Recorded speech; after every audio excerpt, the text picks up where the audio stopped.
Sebelum melanjutkan, jangan lupa subscribe dulu, terima kasih. Bab 419 Tes paternitas lainnya. Memikirkan bahwa Matt benar-benar menyangkalnya. Tentu saja dia tidak berani mengakuinya. Suatu kali dia mengakui bahwa dia telah memanfaatkan Lauren saat dia dihipnotis. Belum lagi Jordan tidak akan mengampuni dia, bahkan Brett akan membuatnya lumpuh jika dia tahu. Oleh karena itu, untuk melindungi dirinya sendiri, dia hanya bisa dengan keras menyangkal semuanya. Sambil menatapnya dari atas, Jordan bertanya, "Kamu bilang bahwa kecuali foto itu, semua foto lainnya tidak kamu taruh di sana. Apakah kamu mencoba mengatakan bahwa sebelum aku pergi ke rumahmu, seseorang dengan sengaja menaruh foto-foto itu di kompartemen rahasia di kepala tempat tidurmu?" Matt masih berjongkok di tanah dan berkata dengan ekspresi gelisah, "Ya. Kalau kamu tidak memfitnahku, pasti ada orang lain yang melakukannya untuk mencemarkan nama baikku. Meskipun kompartemen rahasia itu ada di tempat tidur tempat saya tidur setiap hari, panel panjang harus dipecah agar saya dapat mengambil isinya. Sejujurnya, sudah setidaknya setahun sejak saya mengangkat panel panjang itu untuk melihat apa yang ada di dalamnya, dan saya bahkan tidak tahu kapan foto-foto itu diambil." Matt adalah seorang dokter yang sibuk bekerja setiap hari dan langsung tidur begitu sampai di rumah.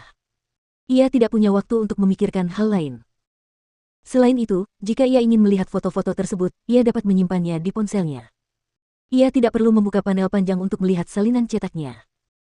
Oleh karena itu, pernyataannya dapat dipercaya dan logis. Sejujurnya, Jordan juga merasa bahwa Matt tidak berbohong. Jika Matt adalah pria mesum yang ingin berhubungan intim dengan Lauren, dia tidak perlu membuat Lauren jatuh cinta pada Jordan melalui manipulasi kesadaran.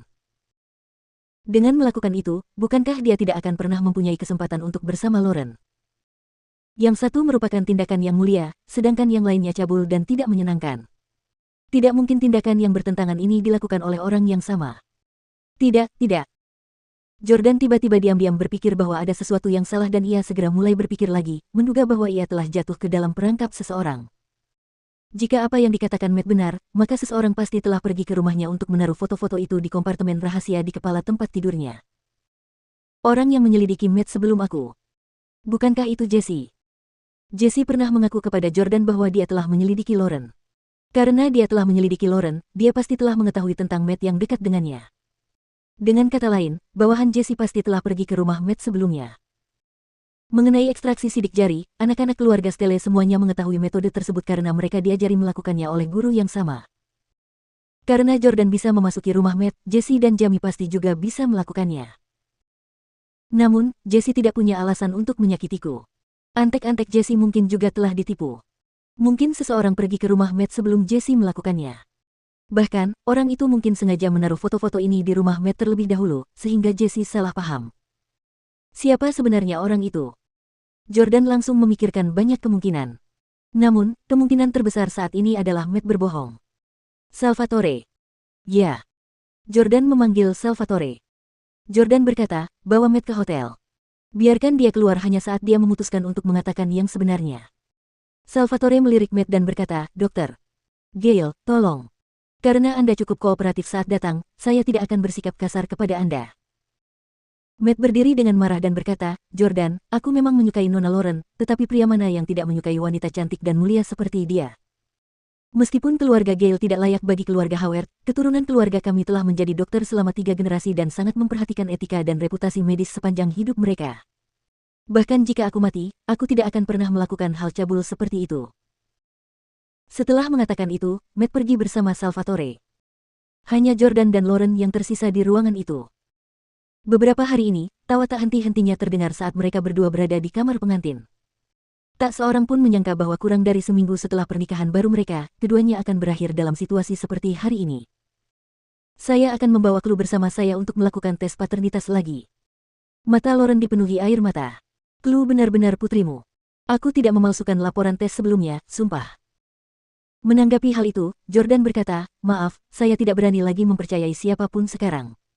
Lebih baik biarkan data dan laporan berbicara sendiri. Namun, meskipun Chloe bukan milik saya melainkan milik Matt, saya akan tetap memperlakukannya seperti anak kandung saya. Selama periode ini, aku sudah benar-benar menumbuhkan rasa cinta seorang ayah untuk Chloe. Dia manis, cantik, berbakat, dan keras kepala. Terutama karena dia sudah sangat menderita di rumah Hanks demi aku. Apapun yang terjadi, aku akan memperlakukan Chloe sebagai putriku, jangan khawatir tentang itu." Setelah mengatakan itu, Jordan bersiap untuk pergi. Pada titik ini, Jordan tidak bisa lagi tinggal di sini dan berbagi ranjang yang sama dengan Lauren. Jordan, jangan pergi. Lauren menarik jari Jordan dengan tangan rampingnya. Namun, Jordan menepisnya dan berjalan pergi dengan sangat tegas. Setelah itu, Jordan berjalan menuju Clue. Clue masih anak kecil yang belum mengerti apa yang telah terjadi. Dia berkata kepada Jordan dengan polos, "Ayah, aku tidak ingin pergi ke pusat tes paternitas itu lagi. Orang-orang di sana sangat jahat. Aku tidak suka di sana." Terakhir kali mereka berdua membawa Clue ke sana, seseorang mengatakan hal-hal yang sangat tidak berperasaan kepadanya dan Lauren. Oleh karena itu, tidak mengherankan jika Clue sangat jijik dengan gagasan untuk pergi ke sana. Sambil berjongkok, Jordan mencubit pipi kecil Clue yang lucu. "Baiklah, jangan ke sana. Kita ke Six Flags saja, oke?" Clue bertanya, apakah itu menyenangkan? Jordan mengangguk dan berkata, "Tentu saja. Itu tempat untuk putri-putri sepertimu untuk bersenang-senang. Ada banyak anak lain di sana juga. Tempat ini menyenangkan dan akan ada banyak makanan." Clue langsung melompat dan berseru, ya, aku mau pergi." Jordan tidak ingin pergi ke pusat pengujian paternitas di DC karena keluarga Howard memegang terlalu banyak kekuasaan di sana. Sebaliknya, ia lebih percaya pada pusat pengujian paternitas di New York daripada yang pernah ia kunjungi sebelumnya dan memiliki keyakinan penuh pada Profesor Gunn. Tak lama kemudian, Jordan memesan tiket pesawat dan membawa Clue ke pusat tes paternitas di New York di mana ia bertemu Profesor Gunn lagi. "Profesor Gunn.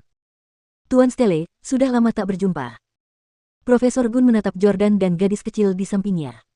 Ia tak dapat menahan diri untuk berkata, aku sungguh berharap kau tak perlu menemuiku lagi. Anda adalah orang yang paling saya percaya, dan saya ingin mendapatkan hasilnya dalam waktu sesingkat mungkin, kata Jordan.